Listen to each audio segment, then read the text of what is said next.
I have no idea what just happened. Well, I tell you what, no intro tonight. Good evening. Good evening. Good evening, and welcome to this week's episode of the Hearts of Men podcast. We're your hosts for this evening's episode. My name is Dwayne Dwight. I go by the Mindset Coach, and I'm joined up top by the Hearts of Men, which is the son of Timothy, the available man. And to my other side is poor man's Dr. Phil, Mr. Shift Happens. Other brother Garfield Martin, the consistency coach. He's working, but I'm sure if he is able to join us, he is going to join. And below us, we have the Hearts of Women. Starting off with Miss Dr. Lisa Dove Washington, author, publisher, speaker, crafter, and coach. You got on the other side, on the far side, you got Sister Nodella Sacagawea Jordan, the optimizer, and in the middle you have Lisa Keys, the voice of reason. Everybody, how are you guys doing on this awesome Friday evening? Great. Better now that I know how to say that middle name. Yeah, Sacagawea. Okay, we got it. We're doing well. Hey, trust me, I got my lumps earlier, so I had to learn. I had to learn it. Sacagawea. Well, I ain't letting that go. And listen, now that I know it, I say it every time. Every time. So it is always a pleasure to be able to join in conversation with you beautiful people, especially when we get the Hearts of Women to join us. And as always, just as equally, it is always an honor and pleasure to join in conversation with the livest chat and social media. So with that being said, again, we appreciate you and we value you for being here because we know that you could be any other place, but you chose to be here with us tonight, and we do not take that lightly. So on this channel, we like to acknowledge you by name. So if you haven't already, get in the chats. Just say hi so that we can speak to you.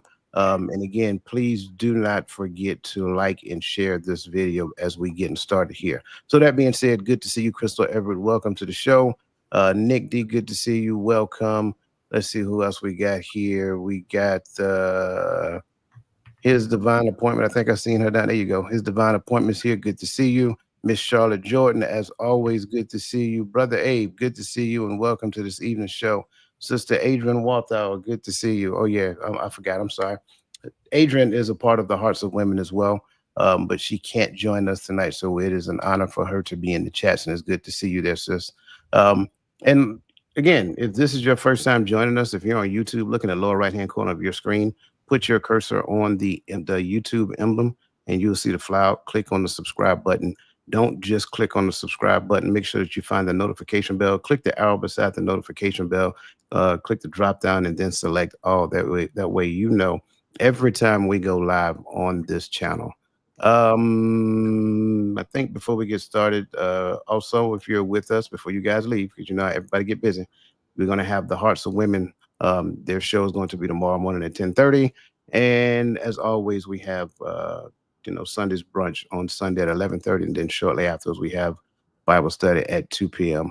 Are there any other admin notes that anybody would need to put out or want to put out or want to share real quick? No? Just join the conversation. This is going to be a good one. I think this is going to be We already started. They already started backstage. That's why she's saying that, y'all. So I guess, hey, without further ado, let's go ahead and get this party started then. As we get started, I want to apologize for our technical difficulties already, but that's all right. We know how to adjust and get it moving. So slavery didn't end. It shapeshift. It lives in the way we love, parent, and survive, mistaking survival for freedom, chaos, or loyalty, and inherited pain for purpose. How many of us are haunted by a ghost we've never met? The ghost of the ancestor who learned to equate love with labor. The ghost who taught us to armor our hearts so thoroughly we forgot how to feel. The ghost who turned self-destruction into a generational heirloom. We call these ghosts idols, not carved from wood or stone, but carved from Jim Crow, redlining, and systemic gaslighting. Idols we polish daily, praying they'll spare us the pain that we built to survive. But what happens when survival becomes a cage?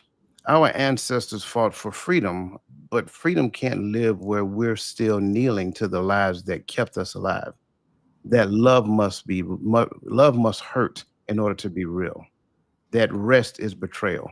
that our worth is transaction. These aren't choices. They are Stockholm syndrome scripts generations old. What if the very survival strategies that saved our ancestors now imprison you? When did you stop fighting for freedom and start fighting to preserve the chokehold of generational trauma?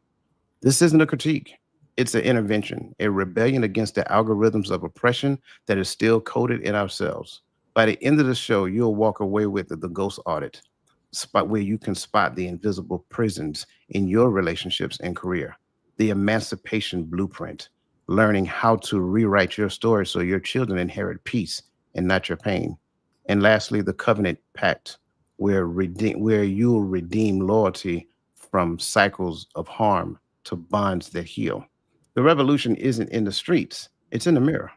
You may choose to stay tuned in and watch generational change become bridges to a future we dare to imagine, or keep scrolling. But ask yourself, who's really free if you're still guarding a cage built by the dead? So tag someone who's ready to stop surviving the past and start building in the future. So as we got into it, as we get ready to get into it, I know that this has been a conversation that I've been looking forward to, and I hope you guys have been looking forward to it as well, because I think this conversation here is going to be like revealing for some people. As always, this is the Empowering Perspective YouTube channel where we believe our opinions, that we are the subject matter experts of our own opinions. And so that being said, when you guys first heard dysfunction as an identity, what came to your mind?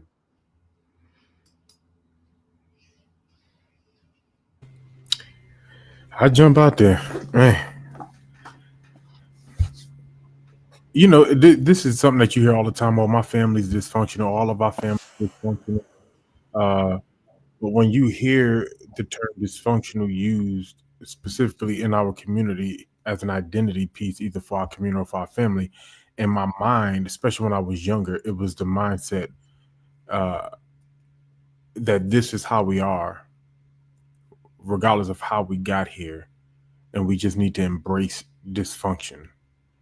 Kind of the idea as if functionality is not possible in the sorts, that dysfunction is culturally assigned to us.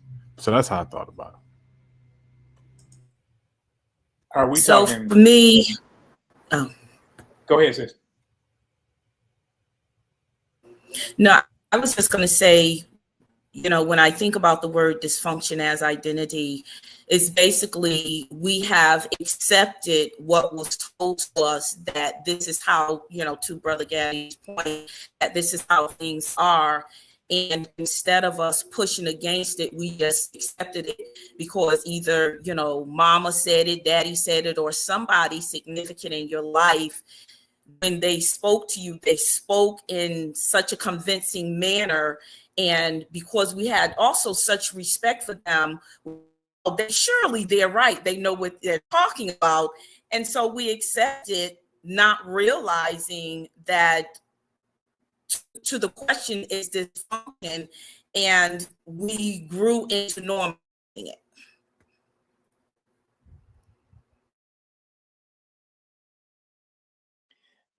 When I first seen it, I thought that this is something that we as a people have accepted as something, like Gaddy was saying, something automatically being wrong with within the community, within the Black family, within us as a people, or Black love, and not that it's more about the challenges of the patterns that have developed in response to systemic issues that have been passed down.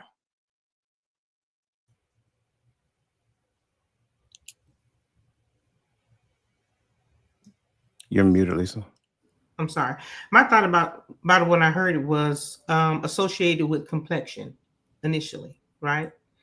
And I also thought about the examples similar to what Ms. Nodella said, right? I thought about the examples that were set before us, and that how could these examples that were set before us be wrong, right? How could, you know, because we are taught to honor our parents, right? So how could they teach us something that was wrong, not understanding that they were teaching us what they knew, So I'm so thankful for my parents because they taught us what they knew, right? Not they were teaching us, the best they could. So I think when I think about the dysfunction as identity, those are things that we had to, as we learned to have a relationship and came under the authority of Christ, that we had to learn how to unlearn some of those things, right? The dysfunctional things that we adopted as our identity. So that's some of the things that I thought about as it pertains to this question. So I'm loving everybody's response, but before I respond to this, I kind of want to ask a question. Like in the midst of this, like what are some dysfunctions that we tie to our identity that you guys can think of real quick? Okay. Go ahead. Sorry. No, I was just going to add to it that I thought that it's more of a defeatist attitude. When you just kind of accept dysfunction as an identity, then you've just kind of given up. Because dysfunction is, I just thought, oh my, at first, but then it's kind of like you've just kind of given up on any other, if that's the only definition you can identify, thing you can identify with, then you've accepted all of the mess as who you are. And you're not willing to go past that. You're just like okay with it. You're sitting in it.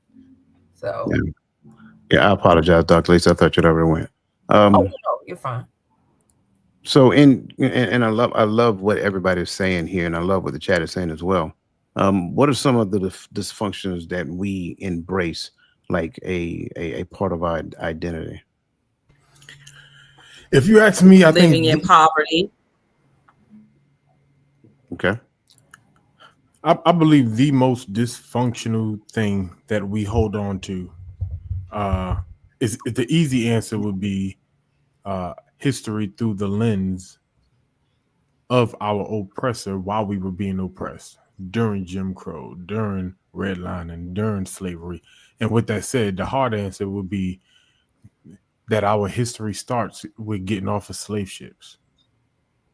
And we never dig any further than that. Okay. And that's the limits to who we are. So therefore, if there is no identity, no culture, then where do we grab functionality from? I think working twice as hard is another one that we've accepted and adopted. I would add, we just set a lot of limits on ourselves. We start off with what we can't do. And then we go to there and we stop. So we stop short of, we always have this limit of, well, we can't do that, or well, we can't do this. So we just set limits on ourselves. Yeah. I would think someone said, we the Wonder Twins tonight. Go ahead, sis.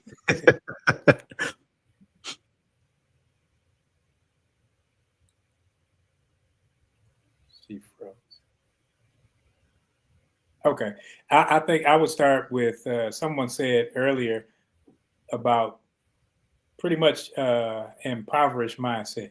And I think that we've made that almost a badge of honor to where if you come from the suburbs, you look down upon. If your family was well-to-do, if they made it out, you're looked as not as Black. And that type of mindset allows us to hold one another back and feel good about it. And that's one of those things that to this day I can't stand, when people will talk about you when you speak proper English or you have proper diction, instead of saying, man, this person has something about them that's good. They got out, so maybe they can help me with something.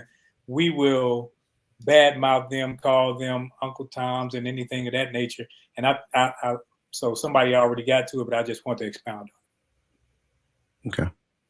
Sister Nadella? Actually, Roland, I don't know what's going on with us in the spirit tonight, but that's exactly what I was going to clarify, that I'm not even just talking about poverty from a financial perspective, because if the mindset is impoverished, then everything attached to you automatically is impoverished. So great job, Roland. Yeah, I do love all these responses. And I know for me, when I first heard the concept of dysfunction as an identity, obviously, looking at the word dysfunction by itself means that it is malfunctioning. It's not operating and doing, it's not performing the way that it should be performing. So when we look at dysfunction as an identity, it's almost as though we're taking the mal in the function and saying that that's who we are.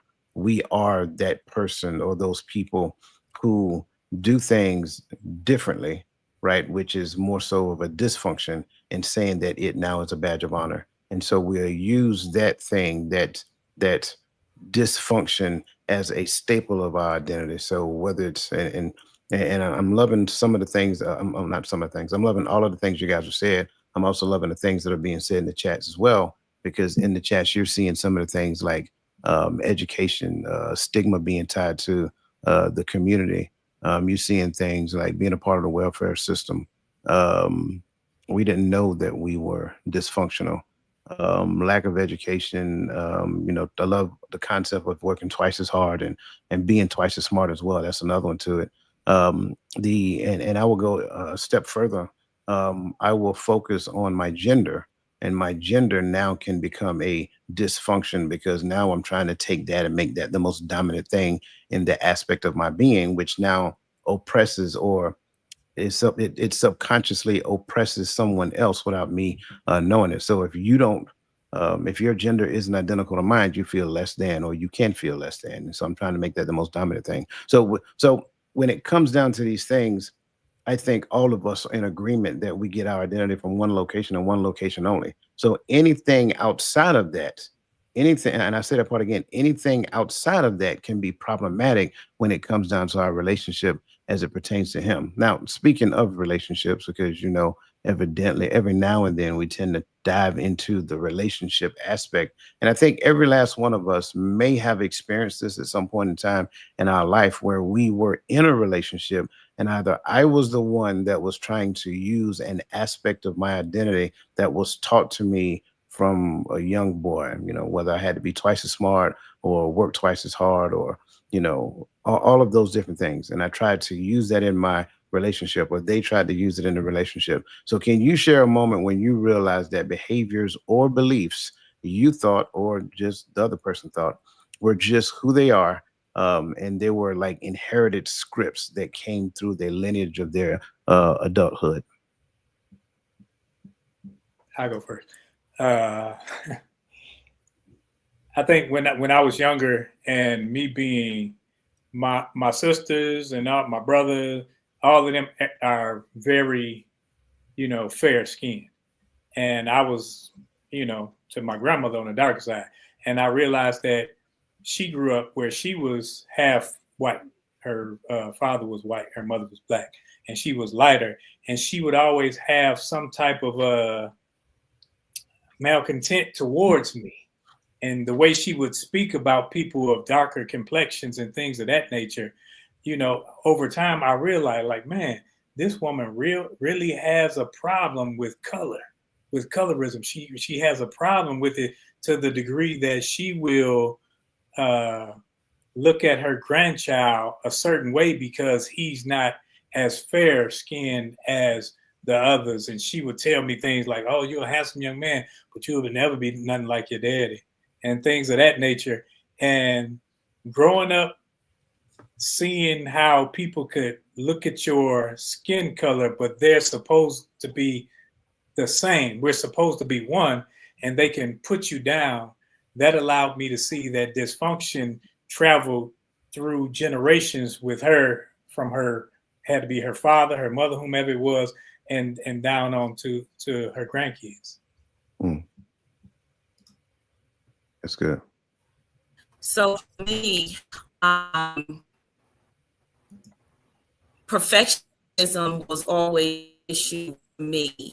And what people don't realize, that when you come from let me just say, environment, some of us go to the opposite extreme of from So didn't like how our people living.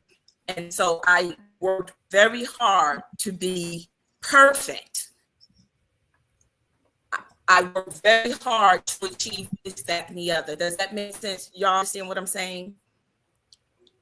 Ish, yes. You're hear going me? in and out. You're going in and out.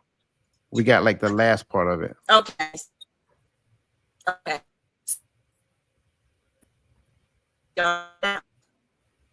No, it's still spotty. All right, so I'm gonna wait. Let me wait. Yeah, while she's doing that, somebody else go ahead and please go. Yeah, I was going to mention, and I'm not sure what the word is for this, but in my family, it was like this norm of we all go to college, we all, the debutante ball and jacket. That was just what we do.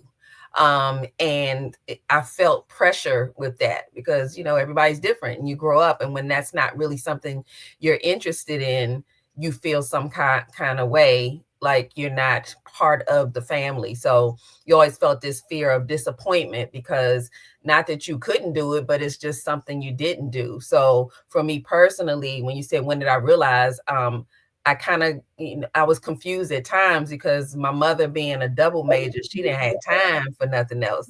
So she wasn't interested. And my dad's family really was into, introducing you to society and all of those things. But I kind of was with my mom because they were divorced. So I didn't grow that interest in that. But I always felt this sense of I'm disappointing people because I don't want to do those things. And I think I carried that on in generation with my children when my daughter didn't go to college. And I was like, oh, wait a minute, I'm doing something wrong, because that ain't what we do. We go to college.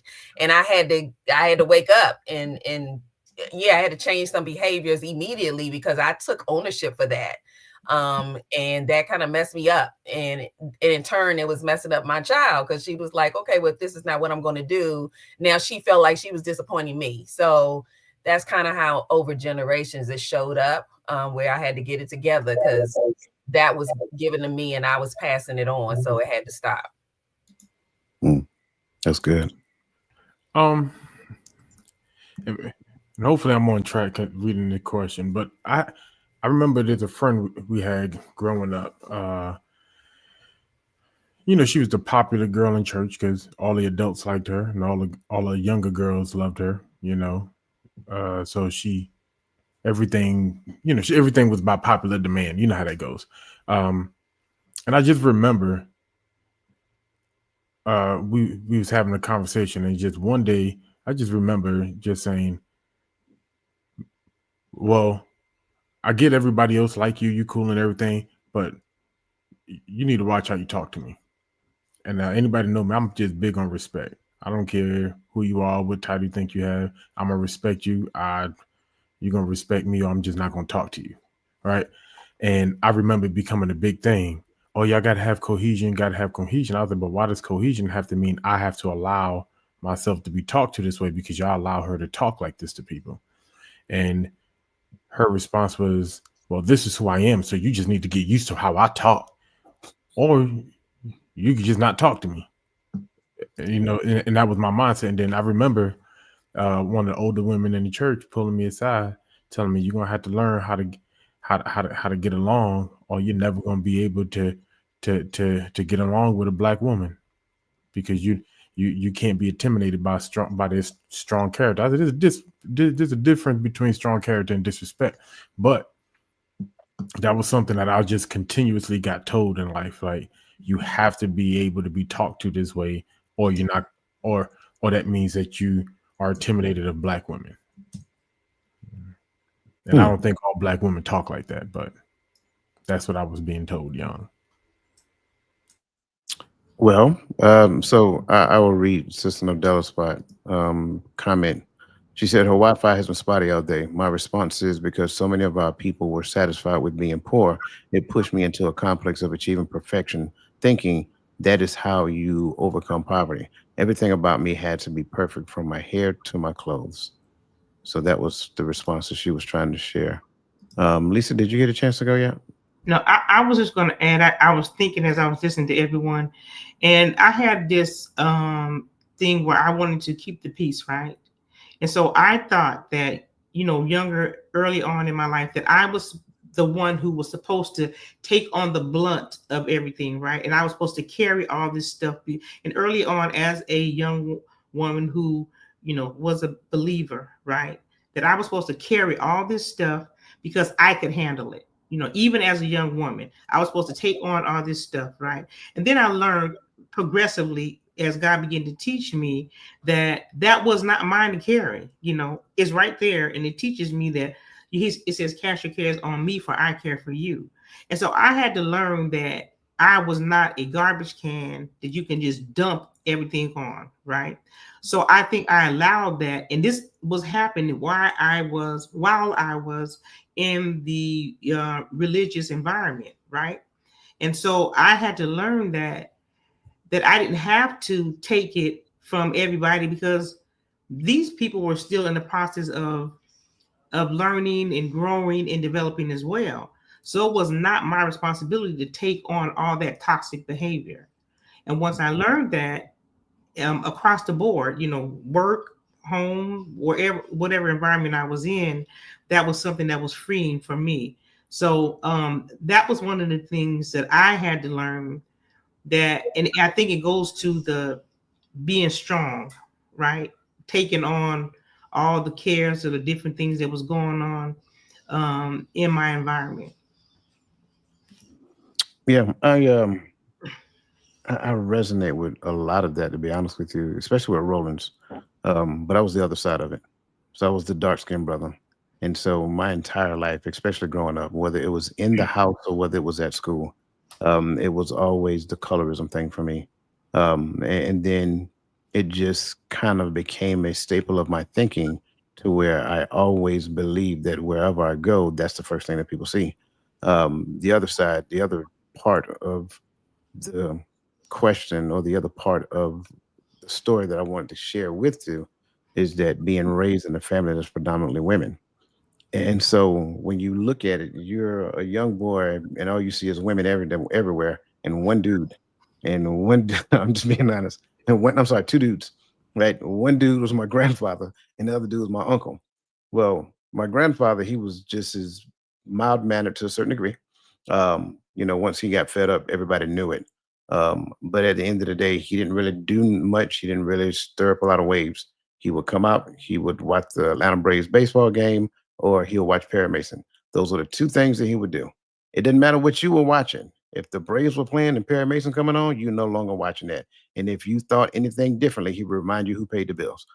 So later on, as I started to get older and get away from my homeland, and I'm saying it like that intentionally, y'all understand what I'm saying? Once I got away from my homeland, I started noticing other things. And so as I started to reflect, like, this person's single, this person's single, this person's single, this person's single. And I'm like, why? Why is that the case? Now, this kind of goes back to what Gaddy and what Lisa was just saying. Why is that the case? And then I started paying attention. And the more I paid attention, it started to be revealed to me why they're single, right? Good, bad, or indifferent, whatever that reason may be, that was the reason I perceived it to be. Because at the end of the day, what I realized is that staple of being strong, which is a derivative of just resiliency, right? It has been that thing. And so, getting to the point to where you feel like, I'm not going to just take this, or whatever that looks like. And so it's almost as though instead of and I'm this is an assumption, I have to say it that way. When you're having the mindset of that, I'm not going to take it, it's almost like you strike first. So in the midst of anything, whatever the conversation is, you'll get a slick comment, slick tongue, whatever that looks like, up front. And then that becomes the beginning of a friction, so forth and so on. So that's kind of like how it was for me. I think it's imperative that, and I'll put the question back up again so everybody can see it. I think it's imperative that everybody has to do a scan of themselves and understand where any of those things exist. We talked about a few, but that's only a few. There's a lot of them out there. where those things exist in our life, and then we got to figure out the way to kind of root them out. And I think that kind of leads us into what I tend to call the Stockholm syndrome of the soul. Now, it's interesting because Stockholm syndrome is a psychological phenomenon in which individuals who are subjected to captivity, abuse, or prolonged trauma develop irrational positive feelings, empathy, or loyalty toward their captors or abusers. This survival mechanism often arises in situations where victims feel powerless to escape and perceive their survival as dependent or compliance or cooperation with the perpetrator. Over time, the victims may align their captors' perspectives, justifying their actions or even resist rescue attempts when it comes down to it. And I think as we hear that, I think we can like broaden the aperture and see Stockholm syndrome literally existing in society today, to where we're existing in a system that we know now without a doubt that is oppressive by nature, but yet we'll fight for that very thing because we believe it is the right thing. So, that being said, in your opinion, why do we cling to these survival modes that actually harm us? Because until we come to know better, that if that's all we know, then that's all we can cling to. However, I do believe, as we, have shared in other lives, that it's also our responsibility to grow. And so some people will remain there while others of us have chosen to move from that place. And so just ultimately is that many of us cling because that's all we knew at the time. But today, here I am, 57, I now recognize those things. And so I've chosen to move away. But there are still some people, unfortunately, even at 57 and 70, they're still holding on because they're choosing to.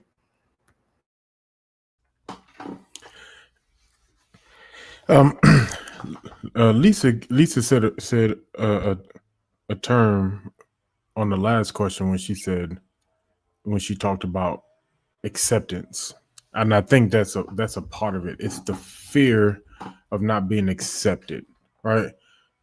Which is why we taught to work 2 times harder and be 2 times smarter, is because you want to impress. You want to make sure you go out there and they notice you, because they're not going to notice you because of who you are, because of how you look. And so you got to go out there and you got to always be the standout, and you got to always go harder and go faster, go better. Is it always a bad thing? Is it always a good thing? Right? That can be debatable. But I think it comes to the idea that I have to cling to this system in order to survive. And so what we tend to do is that we tend to take whatever the system gives us and we adapt to that. And so somebody put out there earlier, the welfare system was one of the things we clinged on to. Well, it was a mode of survival for mothers at the time. And so in that mode of survival, and then we culturally begin to grow based upon that system, at least for the communities that were heavily built on the welfare system. And if it's education, we tend to cling to those things that fit the mode of education. We get into the Greek societies, and we do all these because we want to. It was why we started our societies, because we couldn't get in theirs, right? And so we do these things so that we look like we are a part of the system, so that we can feel accepted in that system. I want to add to that, and I agree with what everyone is saying, and it made me think about, as Gaddy was saying, being a part of something that you're so engrafted into that it does become a part of you, right? And you don't know anything else to do, so you become afraid of changing that because you don't know what else to do, and then you're stuck in that cycle of fear, and it's almost like you're afraid to grow. You're afraid to move beyond that because it's all you know. Because you're and this the thing that you think that has kept you and made you safe and you think it has protected you, right? But in essence, it's harming you and it's keeping you from growing and going beyond where you are and staying stuck in this place where you can't grow. Like it's like a box, right? You can go so much further beyond that, but you conform to the box because it's what you know.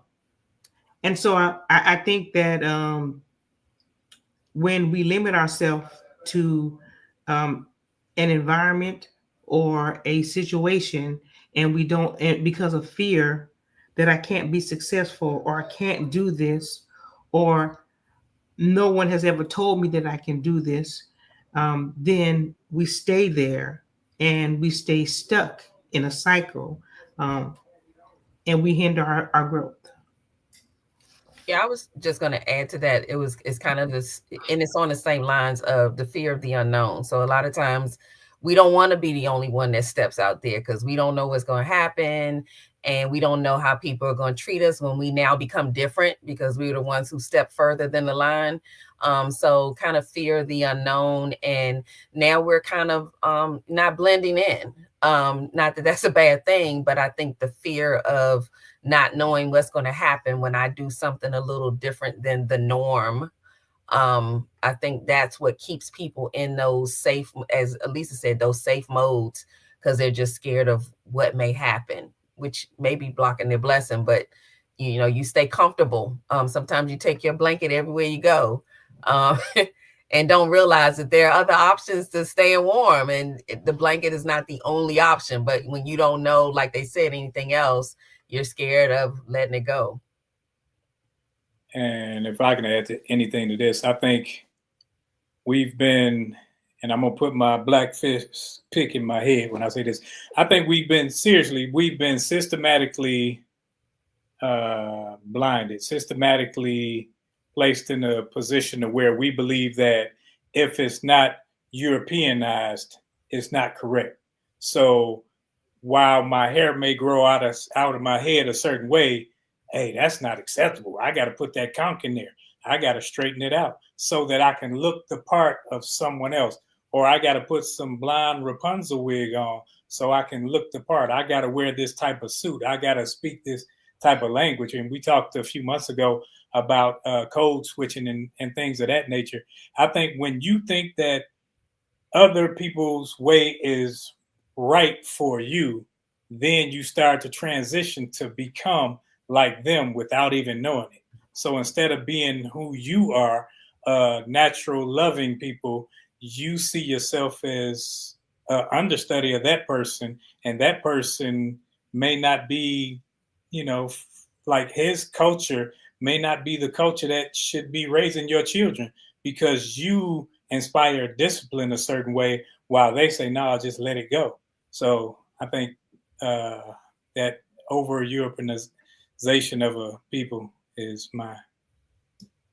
I like all those responses, and I want to kind of, I want, as everybody listening, this is, and I don't want to make it just a purely cultural thing, because Stockholm syndrome has it doesn't care what your nationality is, what your background is, what your gender is, or whatever that looks like. I think, just like you heard everybody just answer, I think from other cultures' perspective as well, they go through Stockholm syndrome because they are conditioned to do a particular type of thing. You are instructed that in order for this to happen, you must do X, Y, and Z. And you've done X, Y, and Z for so many years. You've seen your parents do it. Then you become an adult. And then somebody asks you the question, like, why are you doing X, Y, and Z? Because that's what we're supposed to be doing. Well, no. Have you ever looked at X, Y, and Z? Like X, Y, and Z ain't right. Well, I don't know about you, but I'm gonna do it, right? And so that's really what that response looks like. I've had a few conversations earlier this year about something very similar. Because the thing that we do every year that I really just despise so much, it's a thing. It's a thing that we do, and we have no rhyme or reason of why we do it. They say we must do it, therefore we do. But never at any point in time until like recently did people start asking questions like, why do we do that? And when were we told that we had to do it? So I want to kind of paint that perspective as well. because I don't want people to listen to think that we're only just talking about ethnicity. This goes far beyond ethnicity. This also happens in relationships. I was raised to Saturday mornings is cleanup. So when I wake up on Saturday mornings, we're gonna clean the house top to bottom before we do anything else. You were probably raised like, hey, we clean as you go. And so while you cleaning as you go, I'm sitting on the couch watching TV. Like, what you doing? Oh, I'm cleaning up. Why you clean it up? That's what Saturday is for. But now I clean as I go. That way we ain't got to do that much on Saturdays. All right, then all right, let me know when you're done. You know what I'm saying? So that kind of can create a rift between two people. I think when we really start peeling back the layers of this and see where do we have a fixed mindset on a thing and say that this is the only way that it must be done, and we hold so tightly to that thing to where we can't see it any other way, you are a slave to that mindset, and that is problematic. It will be problematic regardless of where you go, who you meet, or anything of that nature. So I just kind of wanted to throw that out on the table as well and see what y'all thoughts were there. Well, and I was gonna say you can push it the whole. You can go way to the left with that, or you can go way to the right with that. I'll use, and I'm just gonna throw this out there as an example. But I mean, you know, when I was growing up and younger, I mean, there was just a certain way you presented yourself when you went out of the house. It just, you didn't go out of the house with your hair all over your head. You certainly didn't go out of the house with pajamas on. I'm just tapping in, but I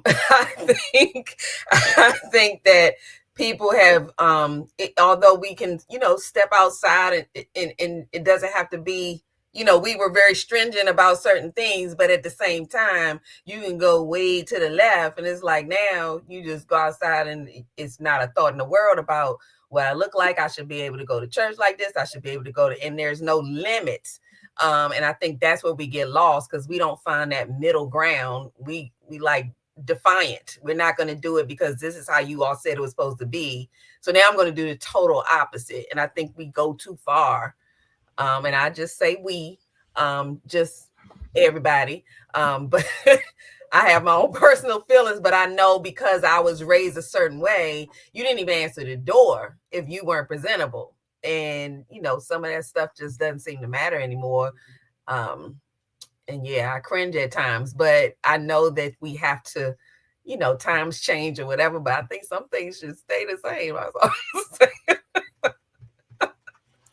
And if I could piggyback on what she's saying, because I was going to the hypersexuality, I think that that's definitely not a color thing. That's everybody. In generalization, that's every culture is hypersexual or hypo masculine or hyper masculine and all these other things. I think when you look at TV back in the day, Lucy and her husband, they slept in separate beds. They didn't even sleep in the same bed on TV. And now you see some things on television that like, whoa, that wasn't the norm. Just like what people walk outside, somebody put the bonnets and pajamas and things of that nature. So when you just start taking all the rules and throwing them out, then it's changing the whole culture. I think we call that lawlessness, in a nutshell. But anyway, I had a question really when you were talking, Coach, because you talked about a lot of it being taught behavior. And so if it's taught generationally, then by the time it get to me, is it still Stockholm? If you embrace it and you fight for it, yes. But what if I didn't know that it was from is oppressive? I thought because my grandmama taught me. So like, can it be Stockholm for her, but because it was taught to me as a norm? Yes, I do. The minute that you accept it, embrace it, and fight for it, it is now Stockholm's. That's the issue. That's why I say when you have that fixed mindset that adopts that thing and fight for that thing, even though you don't know whether that thing is right or wrong.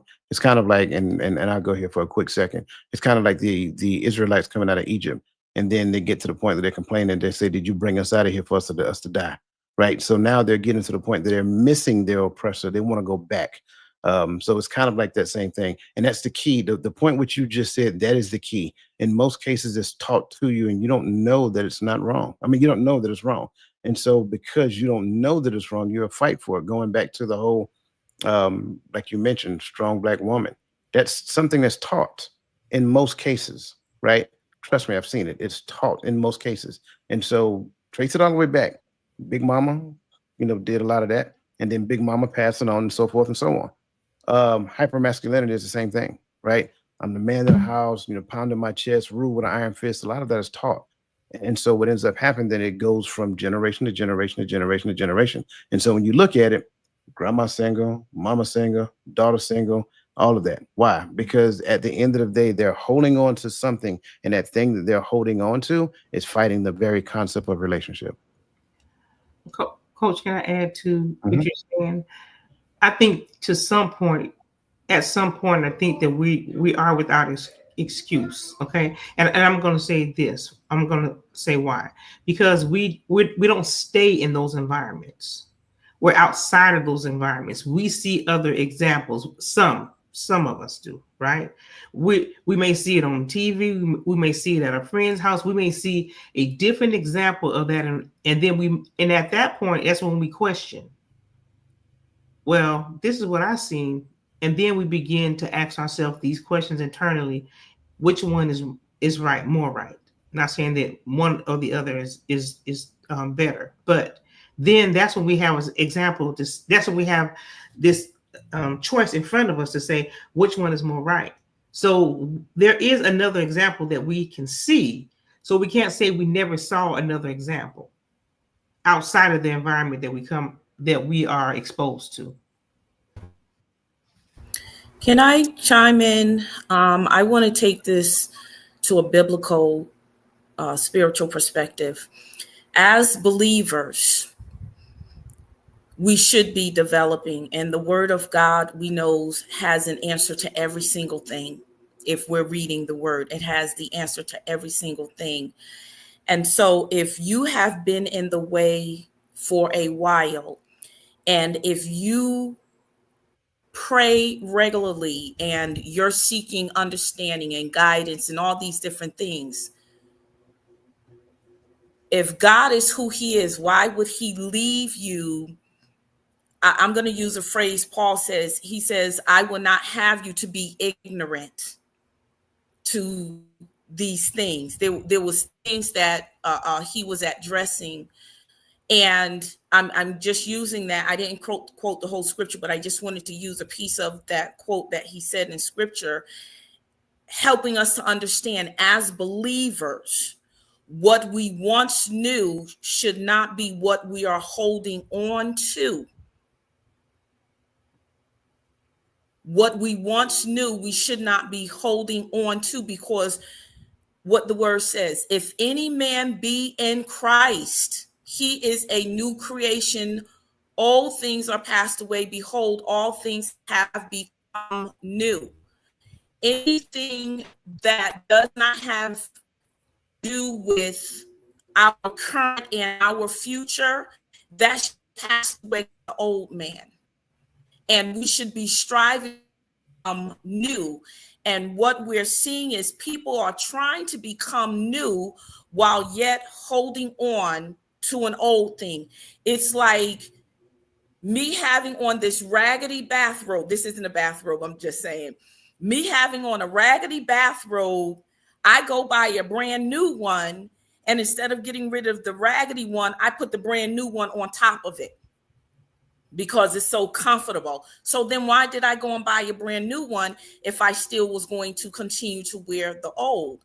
And so we have to, if we are really in the way and we're seeking the will of God for our life, we should not be rejecting when the opportunity presents itself and say, hey, sis, that way of thinking, we don't think like that as believer. Brother, we don't think like that as believers. And so I think that's part of what's missing as people are living out their life. I'm not judging anybody's Christian life. I'm just making a point of, we have to remember, if we are reading scripture, we have take the scripture for what it says. And if it says, if any man be in Christ, he is a new creation, he's a new creature, then why are we holding on to old mindsets? And I'll be the first to admit, when I first came to know the Lord, yeah, I had some ways, and I drug them along like Linus with that blanket. I drug those habits along for a while. Why? Because I did not understand that scripture when he says, if any man be in Christ, he is a new creation. Old things are passed away. I did not understand at that moment. It took me a minute to understand. And then I was like, wait a minute, hold up. You mean to tell me I don't have to be like this? No, Della, no, because you're in Christ now. And when I got that understanding of what it really means to be in Christ, it means that we are to be made, we have been made whole. And so I started getting rid of that stuff as I understood. And so I pray that we understand that if we are saying we are in Christ, we should not be holding on to old stuff, especially stuff that keeps us in any form of bondage. The only we have, and that is unto Christ.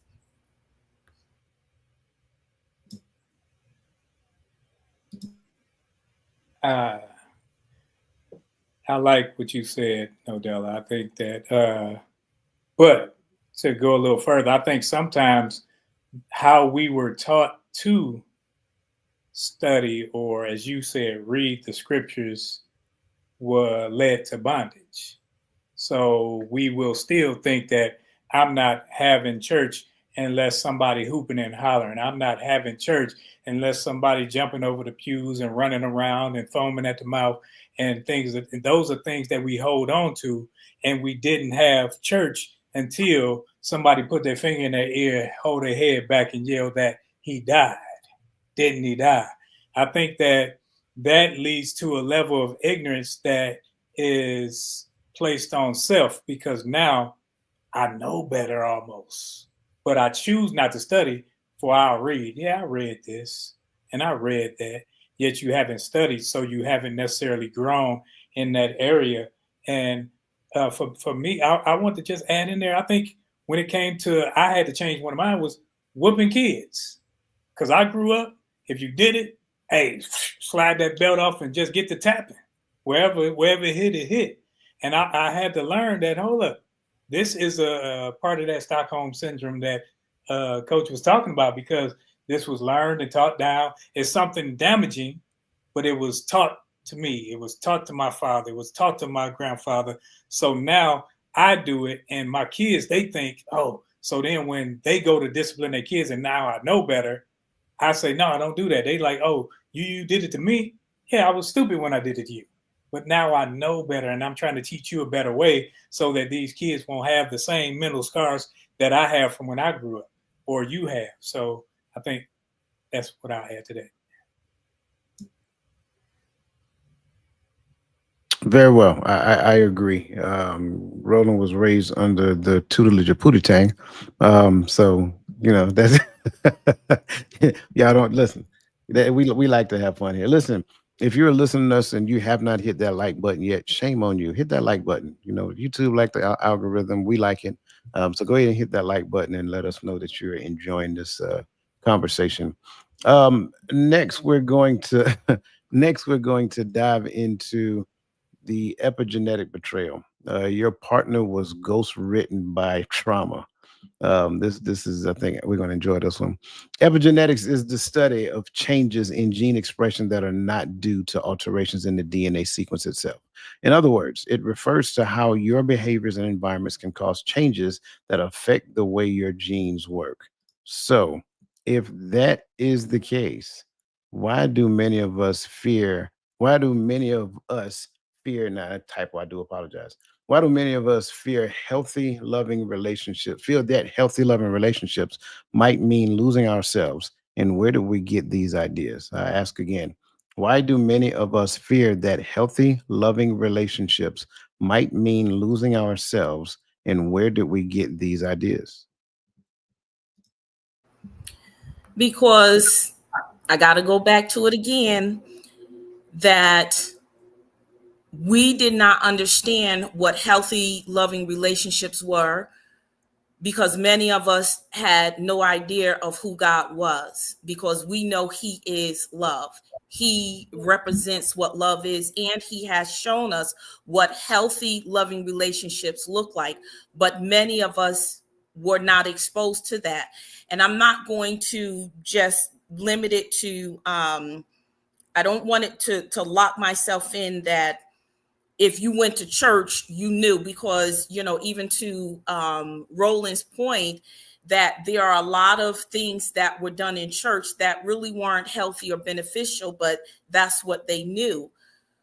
If we don't get a personal relationship with the Father for ourselves, we will never know what having a loving relationship really is, and not have that fear of losing ourselves in that relationship. When I was married, I gave it no attention because I understood my role as the wife. But lo and behold, I did end up losing myself, as he has in quotes. I basically put myself on the back burner, and I attended to everybody else. I made sure everybody else was attended to.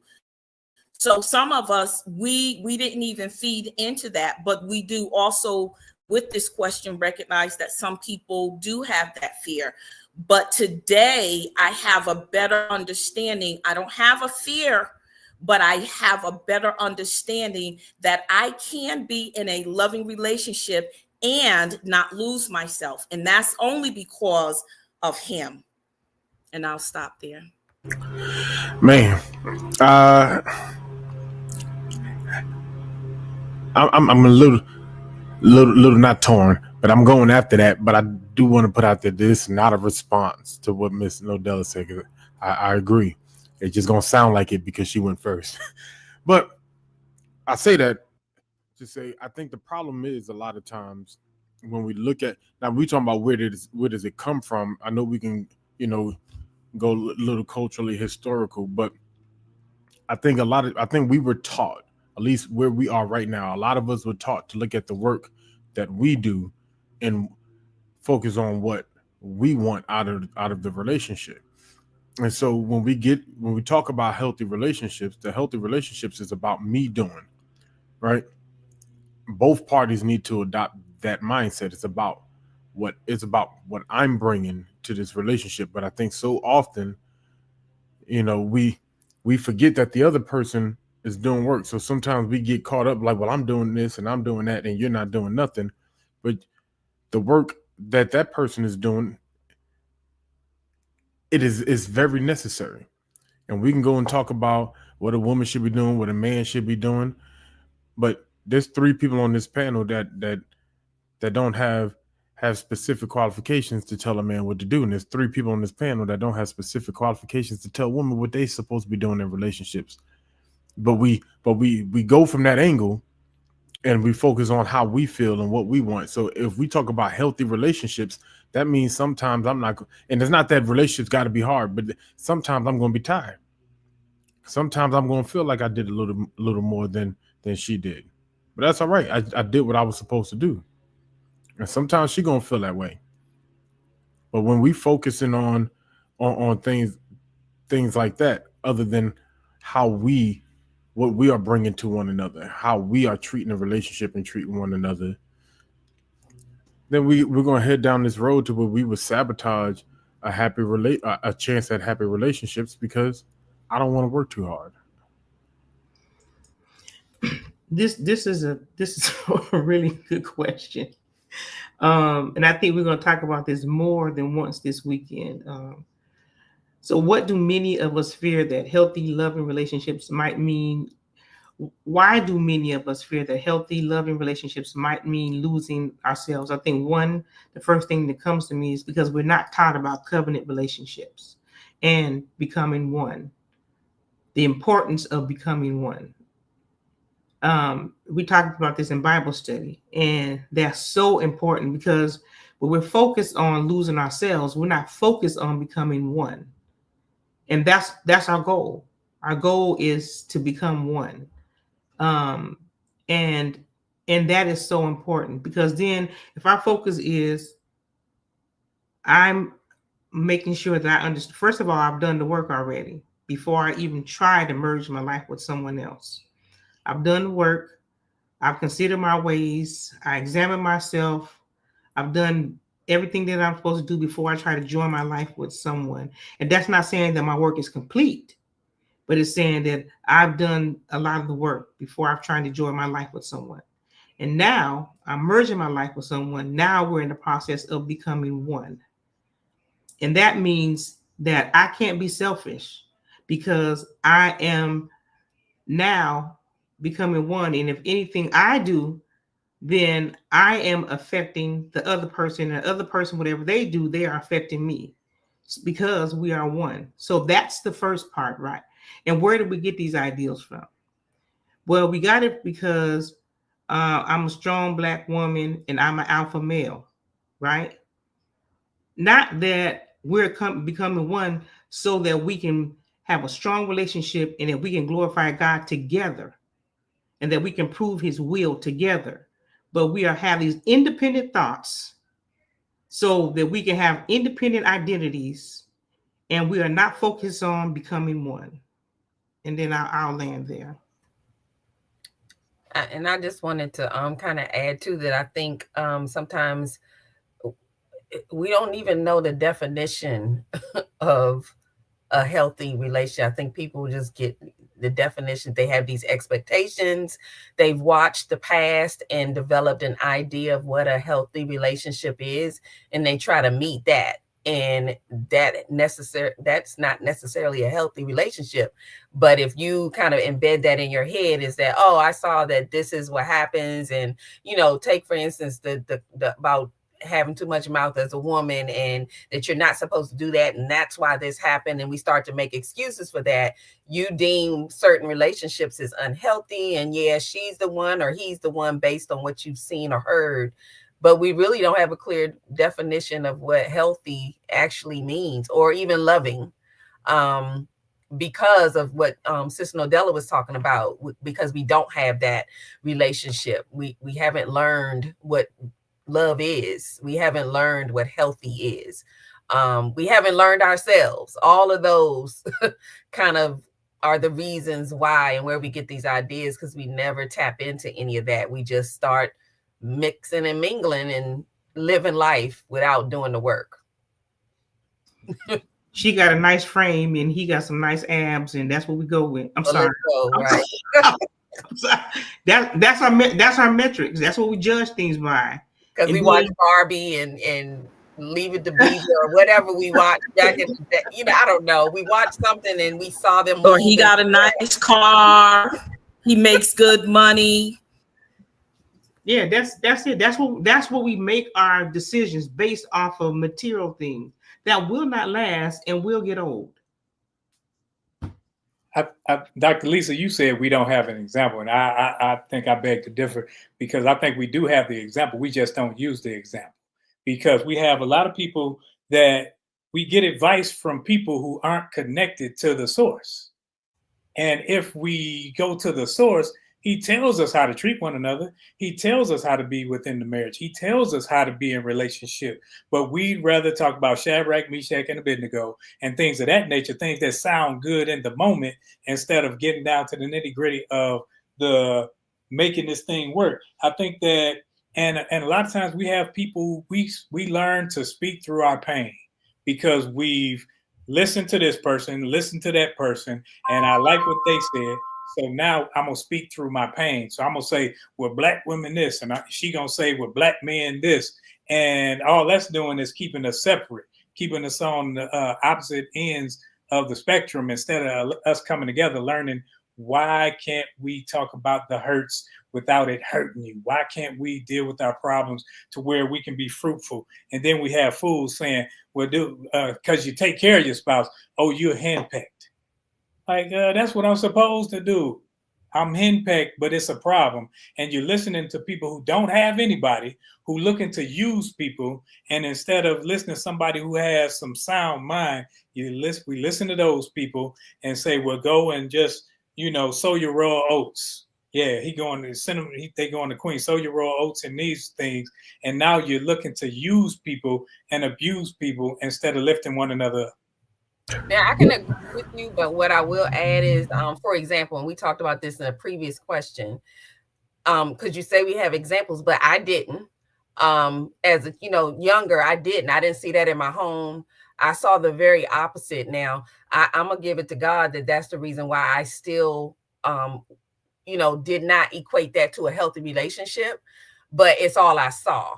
So, I mean, I just knew I don't want that. You know what I'm saying? Like I don't think that's it. But I didn't have really anything to go on, except for what I saw, and it didn't make me feel good inside. So that was my only example. And I think sometimes, and I'll kind of equate domestic violence to it, is that once you see that example, even if somebody good comes to you that is connected to the source, somehow you make excuses for why, no, this is a game or this can't be real.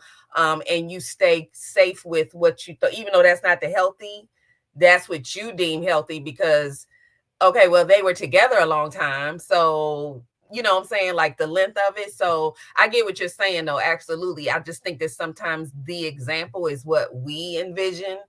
And so we never recognize a good thing. Sometimes we never recognize it because it doesn't look the same. It might be much better, but it doesn't look the same. So we just kind of discard it as that can't be real. That's just fairy tale. I hear people say that all the time when, yeah, sometimes people are doing some wonderful things with their spouses, but people don't believe it. I think that's a sign of that people don't believe, people don't really do that. Like that's not real. But I get exactly what you're saying. And I think you said something that kind of like ties in with what Roland said when you talk about, we have envisioned our own examples or our own fantasies of what relationship look like, and that becomes problematic because you cannot impose on me your fantasy. And I'm not saying you, but just and so we do that a lot. My dream woman does this, and this.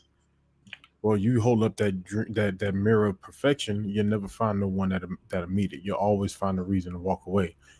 But when you talk about the source being connected to, so I think the problem is, how do we identify people who are connected to the source if we don't have understanding of the source or of the Father? Most of us only have, what we hear in church or what we heard on the sermon that we liked on TV or on YouTube. None of us actually, and I'm not saying none of us, but a lot of us haven't actually dug into it to actually understand who he is, what he says, and so we don't know what it looks like when someone is connected to it. So yeah, I agree. I love all of what everybody's saying. And Roland, you're right. Shaq racking the goat ain't the example to look at when we start talking about relationships. I'm just going to, keep it real. But I think when you go back and look at the question, and I'll put it up again. I think the starting point for this question is self. If you're going into a relationship worrying about yourself, then already the relationship is not healthy and it won't be loving because you are the central focus of your concept of relationship. I will start there. That's where that fear has already taken place before you even given that relationship a chance. Going back and looking at relationships that we've seen growing up, whether it's mom and daddy or grandma and granddaddy or auntie and uncle, or whatever the case may be, that should be your starting point for an example. You should not be trying to mimic that. Once we start mimicking or attempting to mimic what somebody else doing, as far as relationship is concerned, we're already at a loss because we're trying to use their example to, like Roland said, we already got an example. So if we see what they're doing and we see some great qualities in there, let that be our starting point, not our destination. And then from that point on, we can grow from that point. We can grow moving forward in the relationship. I think the problem is we look at relationship as a destination as opposed to it being a journey itself. When you get into a relationship, the relationship is a journey.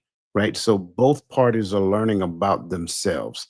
And because that relationship requires both parties to learn and consistently and continuously, if you already, I'm going back to Gaddy point, if you already have in your mind what it looks like, there's no place for me to be in that relationship except for you to give me the script and tell me how to fulfill that role. That's not a relationship, right? That's the exact same thing that we came out of. That's another form of bondage. So when we start looking at these things collectively across the board, looking at the figures and the abs and the cars and all of those superficial things that don't equate to a relationship, well, you're not necessarily looking for a relationship. You're looking to add to your assets. That's what you're doing. So you're using people to get assets. So when you look at this fear, that fear stems from a concept of lack, more so of a survivalistic concept. However, I do have another question that spins off of this question. What if my fear now becomes the methodology that I use to select my mate?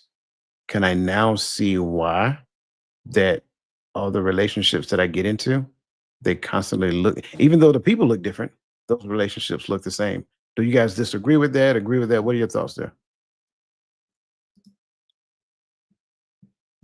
Give me more. Yeah, that's what I was gonna say. Okay. Because I see where you're going and I'm trying to picture it. Yeah. Can you give me some more? Sure. There was a song that came out years ago. I don't want no scrubs. Remember that? Uh-huh. Oh, y'all remember that, right? all y'all used to sing it, right? No, dude. Notice none of us did this right here. No dude sang that song. But here's the issue with that song, and I'm just using this as an example. The more you sing that song, I don't want no scrub became a part of your subconscious thinking. So now, guess what you became hyper focused on? Scrubs. Mm-hmm. You don't want it, but that's all you've seen. And so next thing you know, you at that point, and this is just an example. I'm not saying that this is exactly how it happened, but out of all of the scrub, you chose the best of the best scrubs. But yet he was still a scrub.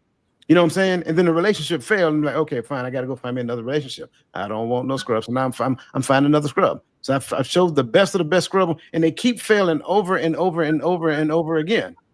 And then you're like, well, ain't no good men out there. No, boo-boo. It's not that ain't no good men out there. It's that your subconscious memory is looking for scrubs and you don't even realize it. So that's what I mean when I say when we look at the things that we fear and the things that we don't want, does that how does that let me ask it this way then. How does that affect our selection criteria? Oh, I used to fish. I used to fish. And believe it or not, I did. I used to fish. And when we would be bass fishing, I would have bait on there for bass fishing. And if I'm up in the lakes in Michigan and stuff, I would fish for perch or trout or whatever up there. I think some of us, we never change our bait, but we go into watering holes expecting to catch something different. If I get bass bait on there, I'm going to continue to catch bass. So me sitting up there making them perky, me sitting up there putting the eye line and all that other stuff on, you going out there with the same bait. So you're going to catch this, you're going to hook the same big mouth bass. I wasn't ready. As a man, you sitting up there going where you go and you sitting up there, you cashing them out. You throwing money in their face. You going to catch the same big mouth bass. That's how I see it. So you're saying what you focus on, that's what you draw, is what you're saying. Absolutely. With your energy flow. Okay. All right. So I understand what you're saying, right? I wasn't in that era. I wasn't, I wasn't single. So I don't even recall the song. I don't know much about it. Thank goodness. So I don't know about the trauma that it may have caused. But I do know I do understand what you're saying. What you focus on, what you're thinking about. That's a principle that I know you've talked about many times, and that applies across the board, right? Financially, in your behavior, just across the board, it applies. So what you're thinking about, if you're focusing on that, that's what you're going to attract. And so, yeah, I agree with that. What you're saying, that if I'm thinking about this is what I don't want, that's what I receive.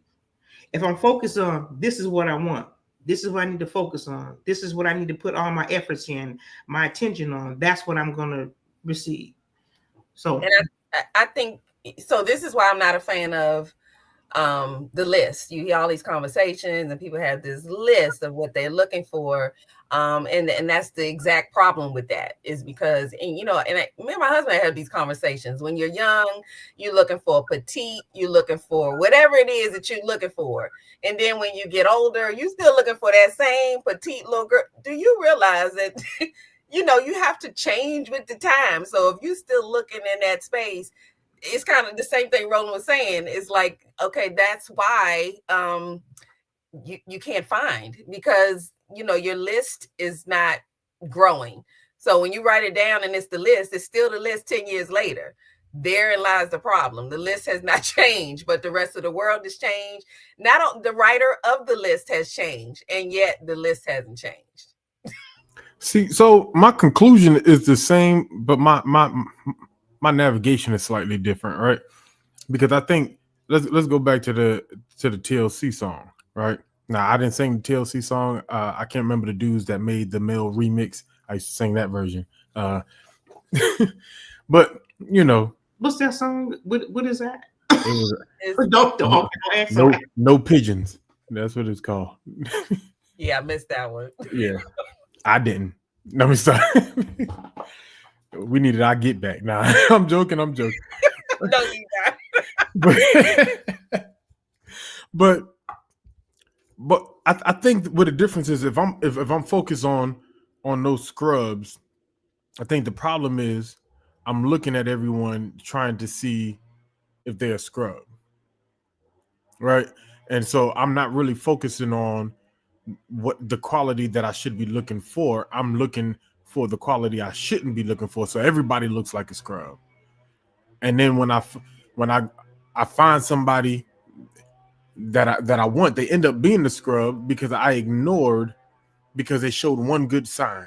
Oh, they do this one thing that's on my list. Like you brought up the list. Oh, I saw this thing on my list, but you missed, because I was driving my best friend's car. I wasn't riding in the passenger side. So when I picked you up, I was driving his car to go pick him up from the airport. But you didn't know that. So you didn't know I was a scrub, according to the song, right? But I could be riding in the passenger side because he's taking me to go pick up my car. I had to take my car in, so he's taking me to go get a rental or something. But because you're looking for the scrub, you miss somebody. And I think that for me, like I said, my navigation is different, but I think I get to the same conclusion. We end up with what we're not looking for, because we're hyper focused on the negative things sometimes. Oh, you don't got this, you don't got this, you don't got this. You look like, oh, you're a scrub. What? Okay. Well, what the opposite of a scrub look like? The song don't tell you that. It does not. Yeah, it's wherever your energy go, wherever your focus goes, your energy, wherever your focus goes, your energy flows. That's just it. And I think a lot of times what we don't necessarily realize is that the same fears that we have already before a relationship may present itself becomes the lens in which we choose our mates. So to go anything fearful, expecting a positive outcome, is not going to work. It may look good in the beginning and it may last a little while, but it does not necessarily last long. And I want to go back to what I said previously about seeing other people's relationships. There's too much comparison going on in this world today. I don't care what, Ezekiel and Bertha May had back in the days. That's fine. That's great. That was for them. Maybe some things they did were good, and right. It's just you may adopt. But at the end of the day, Tyrone getting with Tamika had a different set of parents. They had a different set of rules. So what you're trying to do is you're trying to merge what you've seen both of your parents. You got 6 people in a relationship right now, and y'all trying to figure out why it ain't working. Too many people in this house. That's the problem. Too many people in this house. So when we stop looking at and comparing what other people got, when we look at what we've seen growing up and let that be the ground floor of the potentiality of the relationships that we can have, then I think we'll get to the point that we realize that, look, within the space of this relationship, anything is possible. right? We don't have to pigeonhole ourselves based upon what they did or what they did, right? We have the potential to grow based upon what we can imagine and think according to what he instructs us to do. So that's kind of like where I'll go with that. And please don't start singing that song off backstage, because y'all know how y'all get. Y'all like to bring stuff, y'all like to bring stuff up. Listen, we're getting close to the end. Man, it's like so many things I want to bring up, but it's let's see. Why trade souls for titles? I want to go there because this is in essence what we do because of the things that we embrace. And at least I think you brought it up. We had to be twice as smart, work twice as long. We're chased the corporate title, trying to get to the top of the corporate ladder in our years of existence and things of that nature. So I just kind of want to put this question out there. Why do so many Black men and women feel their worth as partners, parents, spouses, and friends is measured by how hard they hustle, equating to prestigious titles and finer things?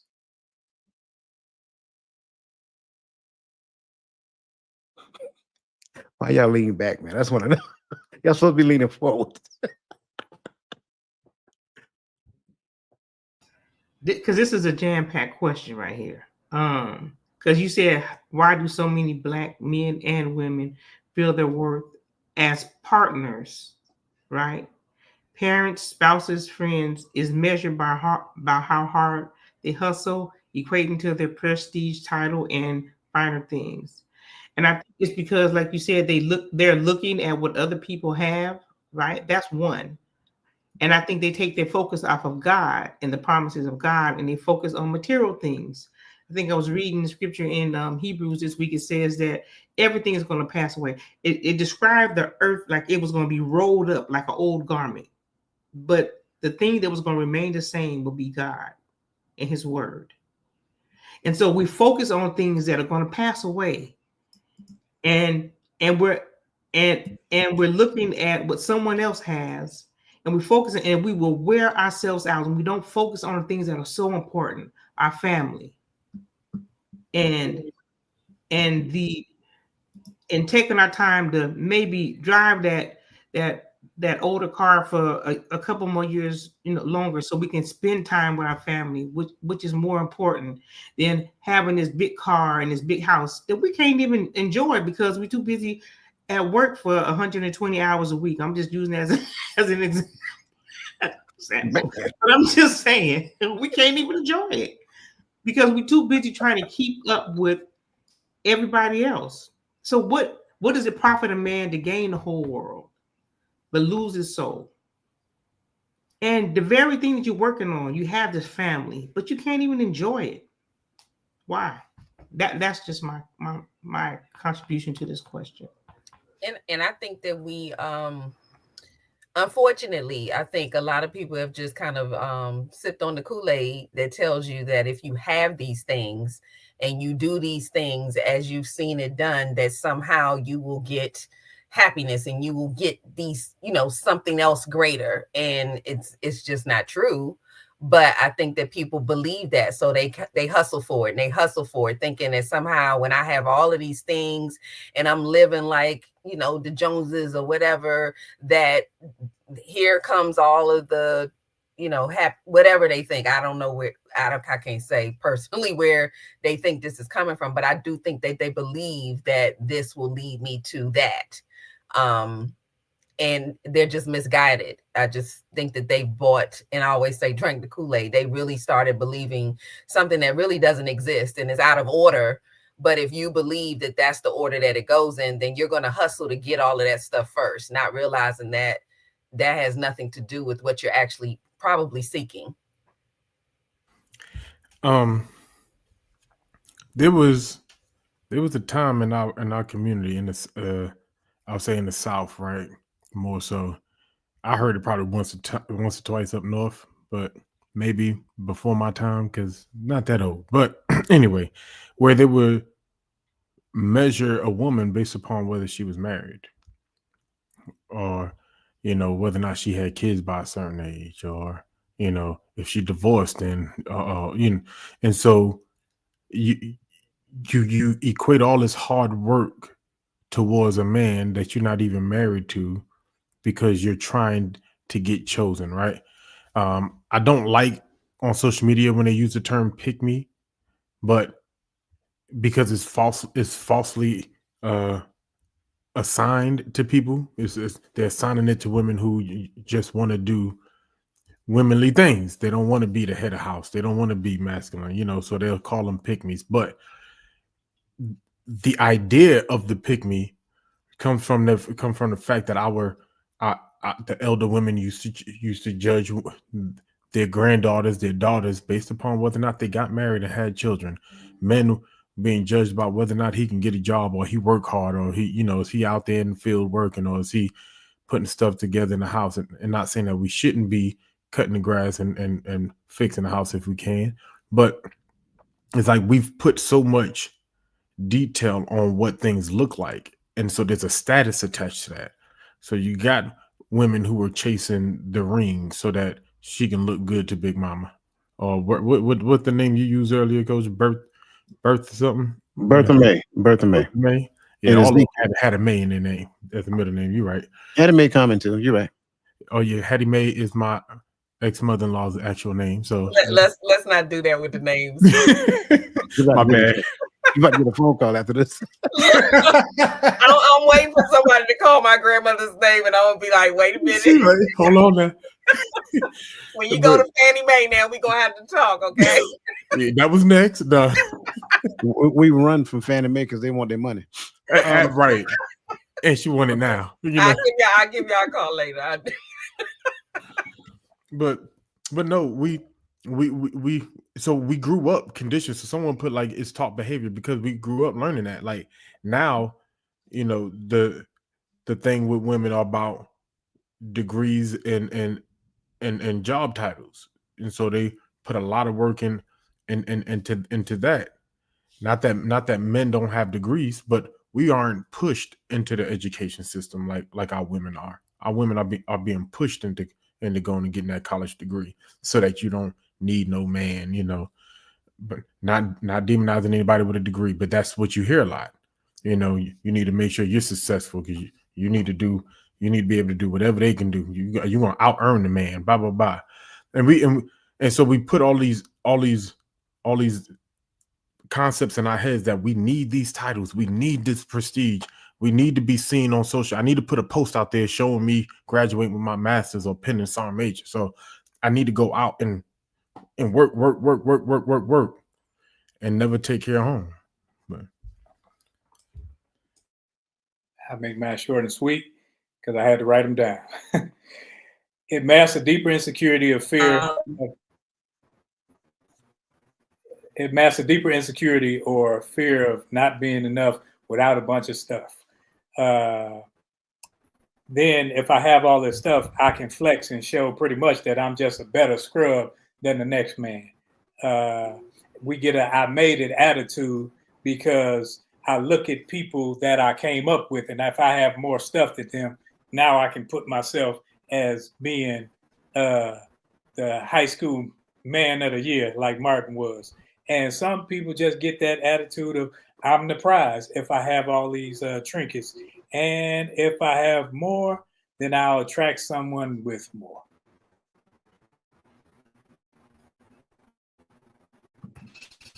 Oh man, she has a storm in her area, so that's why she is struggling the way she is tonight. I'm agreeing with all of that. Like I think Lisa, you started it, and I think what you said is kind of like where I was at. We have the wrong perception of relationship, and I said it wrong. I think I'm gonna start where Roland was at. You'll go out there, and especially for men have this notion that the more money I make, the better car I drive, the nicer house I have, then that becomes a feature of attraction. But then by that same token, as they get older, they realize that they're attracting the wrong thing by doing that. And so in essence, now they become the attractor of the scrub, right? And I'm joking when I say that, but they become the attractor of a person that they don't want, even though that person might be attractive, right? But Just because it looked good on the outside does not necessarily means that it is good on the inside. Everybody know what a lemon light is. You've been to the lemon light and the car looks really good until you got up under the hood and realized it didn't run well at all. And that's what ends up happening. We don't do the necessary level of work on ourselves. And so we mask it, like Roland said, by acquiring stuff. And we look good and we drive good and we got the expensive clothes on and we smell good. But then by the same token, if those things require me to work 120 hours, Lisa, goodness, if those things require me to work 40 or, and I say 40 or more hours a week, then what do I have to give my family when I come home? So all I do is work, right? I go to work, I'm on the grind, I get off work, I come home, I'm tired, I'm looking for a plate of food, a hot bath, and I'm probably gonna fall asleep so I can do the same thing over and over again. So the hustling thing really takes away from relationships. So you're gonna have to make a decision. Do I want healthy, loving relationship, or do I want the bag? That's what society call it today, right? And if you want the bag, I'm not telling you that you can't have the bag, but in your mind, you think, well, I can have both. Good luck. Good luck with that. Because at some point, you may find a person who wants the benefits of the bag. But how long do you think she's gonna sit there and be lonely while you out there getting more bag? And that's really what it equates to. So I just kind of want to say that and add that to it because I love what everybody's saying here because you guys are spot on. Listen, as always, greatly appreciate everybody and everything that they add to the conversation. But as always, every week, this takes us to our bittersweet moment, which is our final thoughts.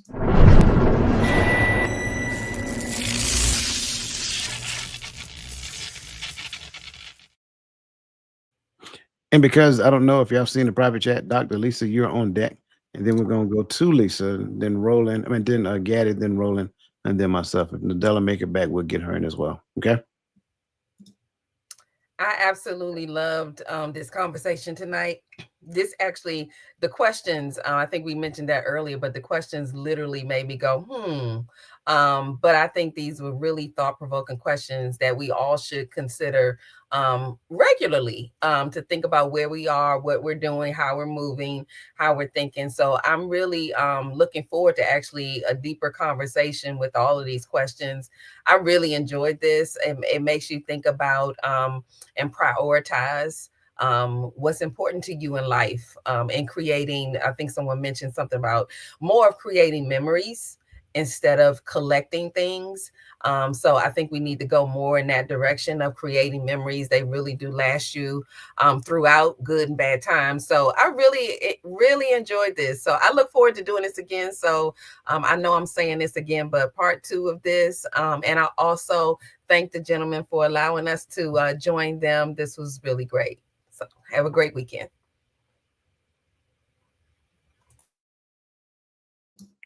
You're muted.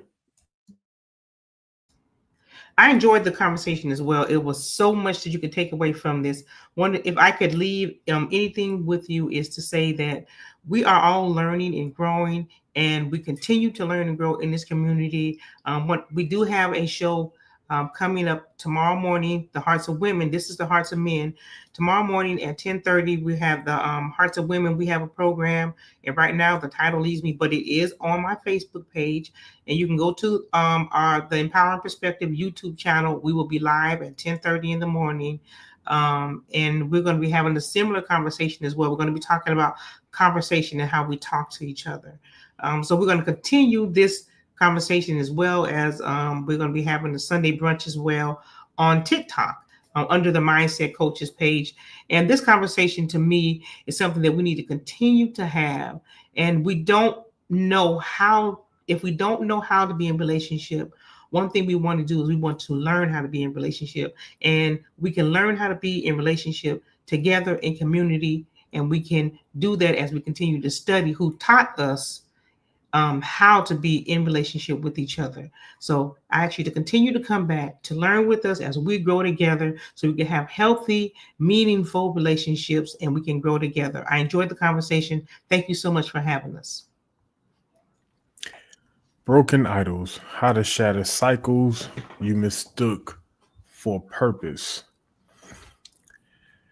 Understanding first the universal purpose, right? So he said, the scripture said to hear the whole matter of the thing, Here's the whole duty of man, that we fear Elohim and keep his commandments. And that's the universal purpose.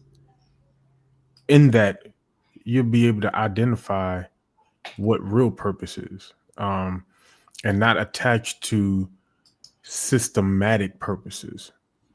It's okay to have a job. It's okay to own a business, but that's your occupation. But is that your purpose? Christ was a carpenter. That was his occupation, but that wasn't his purpose, right? And we can follow that all the way through. Whatever you do it to the glory of the Most High. Let's get out of this concept of my life purpose is about making this much money, about wearing this clothes, or about having this title, or driving this car, but it's about pleasing the Most High. And I think when we get there, we get to that space, purpose reveals itself unto you. That's all I have. Broken idols, how to shatter cycles you mistook for purpose. I think media stereotypes and misinformation often emphasizes hypersexuality, absentee fathers, angry Black women, and the I don't need you mentality within our community. How to fix it? Self-work, therapy, and you have to be able to cut off things and people that don't help you grow towards your purpose. That seems simplistic, but it takes work and discipline. And I think that's where we need to grow. We need to start disciplining ourselves to where I don't need a person, but I want that person in my life. I don't need this job, but I want this to do. So when your only need comes from above, then everything else you can place in its proper place. You can position yourself to thrive and not just survive, and all those other talks that we've had before. Because at the end of the day, you have to realize that you are enough just by yourself. You don't need another person to complete you. But if they're with you, they have to be on the same wavelength.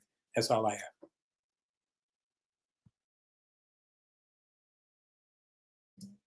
So I am going to forego my final thoughts because I think what they said was enough. There's no need to continue to beat a dead horse. I agree with everything that they're saying. We got to get to the point to where we can identify and symbolically release those taught behaviors, those taught concept that does not do us well, or anybody else, so that we can do everything that they talked about. So that being said, greatly appreciate you guys. Just wanted to add one more piece. Tomorrow morning show, 10:30 at the Hearts of Women. The title is The Weight of Words, Accountability in Our Conversations. So let's all support the Hearts of Women tomorrow morning at 10:30 a.m. And on behalf of the Hearts of Men and the Hearts of Women, to include Sister Nodella Sacagawea Jordan and Sister Adrian Walthour, you guys have an awesome rest of your evening. And don't forget, let the best version of yourself be a blessing to somebody else.